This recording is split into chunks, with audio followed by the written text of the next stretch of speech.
Hello, I'm Gail Ellis and welcome to PEPELT, Picture Books in European Primary English Language Teaching.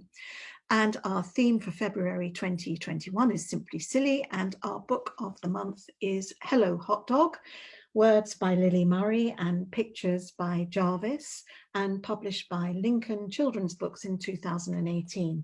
On the cover here we have our hero, the hot dog, and the title replicates the colours of mustard and ketchup, condiments typically eaten with hot dogs.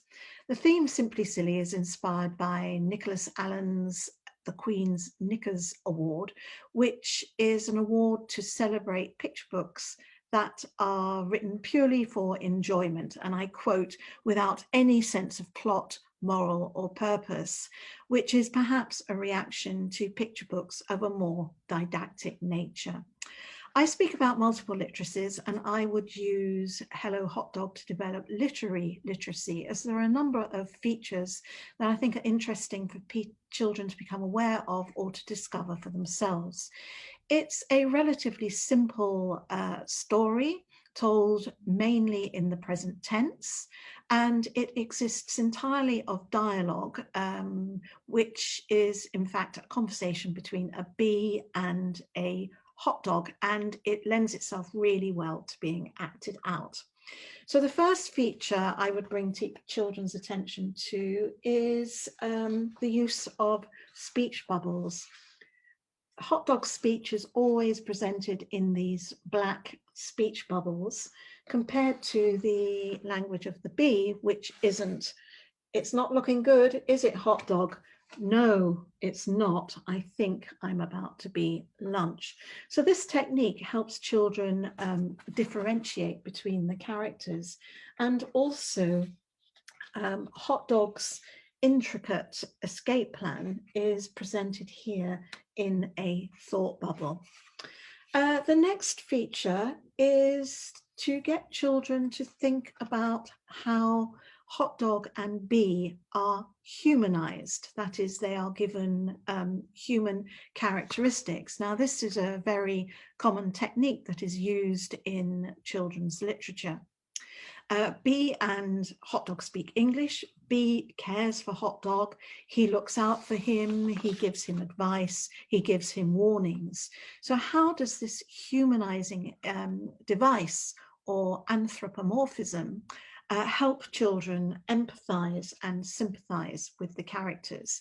Bee encourages hot dog to come up with another plan when his first plan doesn't work. And he says, don't give up, hot dog. What can you do? And hot dog comes to the realization that I can roll. Hot dogs can roll. And he just avoids being eaten and rolls onto the grass, only to be confronted by a hungry dog who fortunately doesn't like mustard on his hot dog. So I wonder what happens next. We could ask children to imagine an ending, another ending. Will they imagine a happily ever after ending where hot dog meets other hot dog friends, or a more realistic ending where he meets other predators and gets eaten up, or simply just decomposes? It will be interesting to hear from you what your pupils may imagine as another ending. And another technique or another aspect of the book I would ask children to focus on are these depending on their level, of course, are these sentences, this telegraphic speech, can't, got no legs. And I would ask children to expand on these and rewrite these sentences. And finally, Hello Hot Dog can be used to develop emotional literacy as children read hot dog's facial expressions, which convey a number of different emotions throughout the story. So there we are.